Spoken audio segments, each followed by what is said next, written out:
संत ज्ञानेश्वर महाराजांच्या पालखीचं आज वाखरी येथे शेवटचं रिंगण आहे आणि आपण पाहतोय वाखरी तळावरती या ठिकाणी सर्व वारकरी जे आहेत, विशेषतः युवा वारकरी जे आहेत, त्या ठिकाणी चिखल खेळण्याचा आनंद लुटताना आपल्याला पाहायला मिळतात। खरं तर यामध्ये आकर्षणाचं केंद्रबिंदू ठरतोय तो म्हणजे एक परदेशी पाहुणा आहे, तो देखील या ठिकाणी माऊलीच्या गजरामध्ये चिखलात माखलेला आपल्याला पाहायला मिळतो। आपण पाहतोय कशा पद्धतीनं हा माऊली जो आहे तो या ठिकाणी चिखलात माखलेला आणि माऊलीचा गजर करताना आपल्याला पाहायला मिळतोय।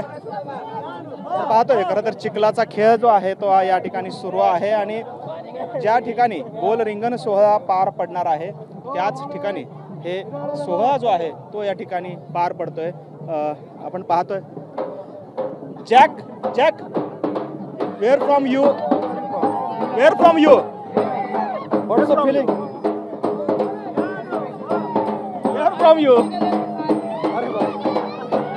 आपण पाहतो या ठिकाणी हा जॅक आहे, हा खरं तर परदेशी पाहुणा आहे, मात्र तो या ठिकाणी या वारीमध्ये पूर्णपणे लीन झालेला आपल्याला पाहायला मिळतोय आणि तल्लीन होऊन वारीमध्ये नाचताना पाहायला मिळतं। आपण पाहतोय खरं तर हे युवा वारकरी आहेत सर्व देहू आळंदीतून पंढरपूर पर्यंत जो आहे तो या ठिकाणी दाखल झालेले आहे। पालखी आता वाखरीमध्ये अखेरचं रिंगण सोहळा पार पडतोय आणि या ठिकाणी हे सर्व युवा वारकरी चिखल खेळण्याचा, चिखलात लोळण्याचा आणि एकमेकांना चिखलामध्ये माखवण्याचा हा खेळ जो आहे तो या ठिकाणी खेळताना आपल्याला पाहायला मिळतो आणि यामध्ये हा परदेशी पाहुणा सुद्धा त्यांच्या सोबत खांद्याला खांदा लावून खेळताना पाहायला मिळतोय आणि या वारीचा आनंद तो लुटताना देखील पाहायला मिळतोय। त्यामुळे आपण पाहतोय लहान थोर असतील, जात पंथ भेद सर्वच जे आहे ते विसरून या ठिकाणी सर्व वारकरी जे आहेत ते या विठुरायाच्या पंढरीकडे जाताना आपल्याला पाहायला मिळतात। कॅमेरामॅन गणेश रहाटेसह सागर सुरवसे,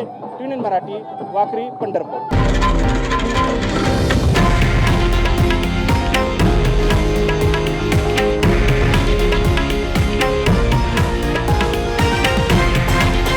हे आहे देशातील नंबर 1 न्यूज नेटवर्क आणि आपण पाहत आहात TV9 मराठी, एकमेव।